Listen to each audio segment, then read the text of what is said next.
Hi friends, welcome back to our channel. ఎలా ఉన్నారు friends? అందరూ బాగున్నారా ఫ్రెండ్స్? నేనైతే బాగున్నాను. మీరు బాగుండాలని అయితే మనస్ఫూర్తిగా కోరుకుంటున్నాను. అందరికీ గుడ్ మార్నింగ్ అండి. ఇక్కడ ఈరోజు మార్నింగ్ అంటే ఈరోజు ట్యూస్డే నేను మార్నింగ్ తోటకూర ఫ్రై చేశానండి. చాలా సింపుల్గా మనకి ఇక్కడ మెనూ అనేది రెడీ అయిపోతుంది. ఇక్కడ నేను ఒక 2 కట్టల తోటకూర అయితే తీసుకున్నాను.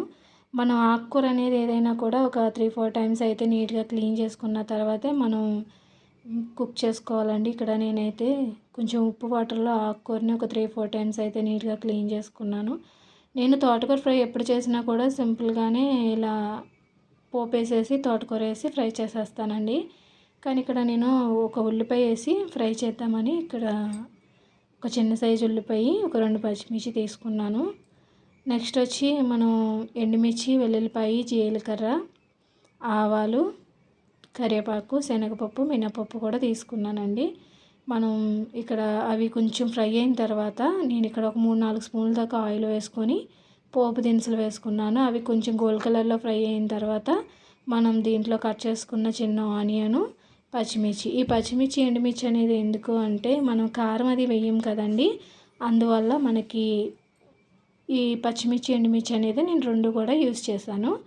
మనకి కారం పిల్లలకు కూడా తినడానికి బాగుంటుంది కాబట్టి నేను ఎండుమిర్చి, పచ్చిమిర్చి కూడా కొంచెం తక్కువనే తీసుకున్నాను. తర్వాత నెక్స్ట్ వచ్చి మనకి ఉల్లిపాయ అనేది ఫ్రై అయిన తర్వాత మనం ఆల్రెడీ క్లీన్ చేసుకున్న ఈ తోటకూరను అనేది దీంట్లో వేసేసుకోవాలి. ఈ తోటకూర అనేది మనం వేసేసుకొని మూత పెట్టేసుకుంటే మనకి చూసారండి ఇలా మొత్తం అంతా కూడా ఈ తోటకూరలు అనేది వాటర్ అనేది ఉంటుంది కదండి, అది అనేది మనకి బాగా మగ్గిపోవాలి. దీంట్లో ఉన్న వాటర్ శాతం అంతా కూడా బాగా మగ్గిపోయి అంతా కూడా చక్కగా ఫ్రై చేసుకోవాలండి.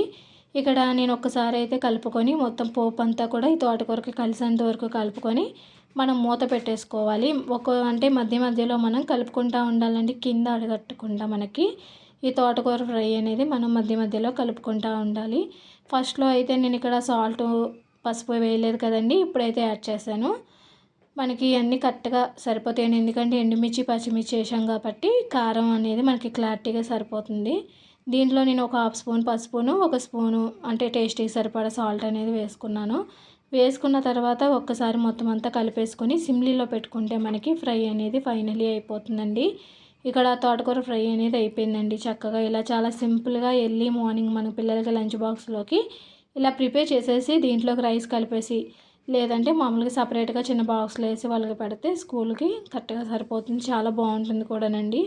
చూసారండి చక్కగా కుక్ అయ్యింది తోటకూర ఫ్రై అనేది. మీలో తోటకూర ఫ్రై ఎంతమందికి ఇష్టమో ఖచ్చితంగా అయితే కామెంట్ చేయండి. నేను చేసిన ఈ తోటకూర ఫ్రై అయితే ఎలా ఉందో కామెంట్ చేయండి, లైక్ చేయండి, షేర్ చేయండి, నన్ను సపోర్ట్ చేయండి. Thanks for watching. Bye friends.